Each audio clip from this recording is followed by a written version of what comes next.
Welcome back. Our artist of the week is a poet, a singer, and she's a performer. But above all, she carries a message. The first time I watched one of her videos was titled, "I Will Wait." It had to do with, when they started that HIV campaign, and back then there's this thing about zip up. That's always a tagline then. But it had to do with abstinence until the right time. Okay. Until the partner shows up, until marriage. And today we have her in the studio. She is Terrier's Janette X, pronounced genetics. For them, Terrier's Janette X, pronounced genetics. A young woman who is in love with Jesus and has decided to use every gift that she has to tell her story to his glory. She's been performing music, poetry, and dance over 15 years, and she currently co-owns Zenith Performing Arts and an official P4CM poet. Thank you for joining us, Janet. It's a pleasure to be here. And this is your first time in Nigeria? No, it's my second time in Nigeria. I was here last year, had a great time. More than excited to be back. Got my jollof fixed, so I'm good. Okay. Happy. You have a very interesting earring on. Yes, yes. One comb. Yes, one comb. And it's an afro comb. Just one. Just one. Yes. Is that part of the costume or something? No. For one, I really like to promote just young women and just embracing their aspect of who God created them to be. And back in the States, there's like a huge just view that as long as you're attaching things and changing things about yourself, that's the things that make you beautiful instead of embracing. There's nothing wrong with those things, but when you find beauty in that and you can't come away from that, then that's where the problem lies. It also is great to have a double purpose because I use this pick and I never lose it, so it's always here for me. So you actually take it up and comb your hair with it? Definitely, definitely, definitely.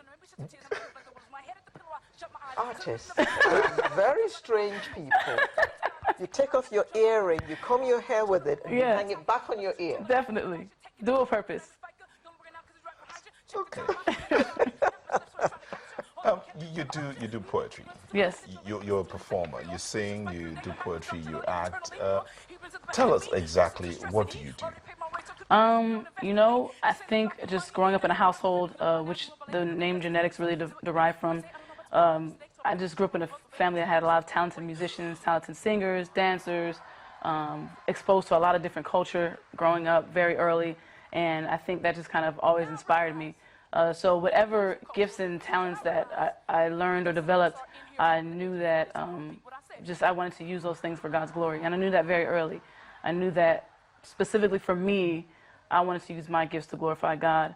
And you face different challenges, into adulthood and growing up, but I knew that that's what I wanted to do. So honestly, when it says like, hey, what do you do? Whatever I do is going to be for God's glory, whether that's, teaching in the inner city, whether that's playing guitar, whether that's leading worship at my home church, whether that's just working at and serving at my home church, whatever the case may be. I think that sometimes we get tied up into thinking like gifts and talents are only these things that happen on stage, but it's not. It's just really learning to glorify God with every aspect of my being. How did you discover your talent? I think I discovered my talent because just in my family, there's always these times where it's just like you do different things and you're just messing around and singing with family, and then you get waking up in the middle of the night for your parents' friends. Get up, show them how you can do that. Show them that dance. Show them this. Show them that. It's like I'm asleep, but you're performing and you're doing all these little things for them, and just growing up and doing talent shows, and you learn as you get older. Like you start to have a lesson in this or do a lesson in that, but you kind of hone your own craft and hone your own gift and find out what you're specifically passionate about. And I just happen to be passionate about the things that you've seen me do. Spoken word. Spoken word and music. Yeah. Tell us about your spoken word, because we're just listening to one before you came on, but tell us about your spoken word. How do you get your titles, especially that one, I Will Wait? I Will Wait, it was really started off as a journal entry to God, and just talking to God and getting, into the later years as far as marriage is concerned. You know, when you're 19, 20, it's kind of easier to say like, oh, I'm just waiting on God. And then 25 comes and you're like, I'm waiting on God. And then 27 and then 30 and then 33 comes and you're like, listen, God, if we can have a conversation right now. We're going to have a conversation. We need to have a conversation right now. You remember I'm withholding until marriage, right? I just want to make sure you didn't forget that part.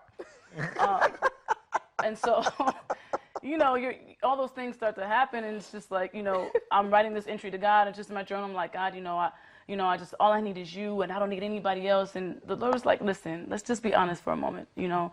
I come from a background, and my testimony derives from going through sexual abuse in my family. And so I just really didn't trust, you know, God with that specific area of my life. And so when God began to change my mindset, I just knew that I needed to learn to be content with just Him. And so, and also I needed to stop playing around with these, I call them applicants, but the men that were applying for the position that of husband. Right, of husband, but weren't making it past the 3-month trial period, and so they didn't get any benefits. And so, but I knew, most of them I knew from the jump, you know, this is not going to work. But it's like, hey, it's a free dinner, why not? You know, so I just really had to make sure, like, hey, like what does Scripture say, you know, and what am I looking for? And so that's what it started as, just an honest journal entry to God. I didn't know that many people would relate to it, but that's really what it was. Well, let's play one of your clips, one of your films, and then we'll talk about Sure. it. Okay.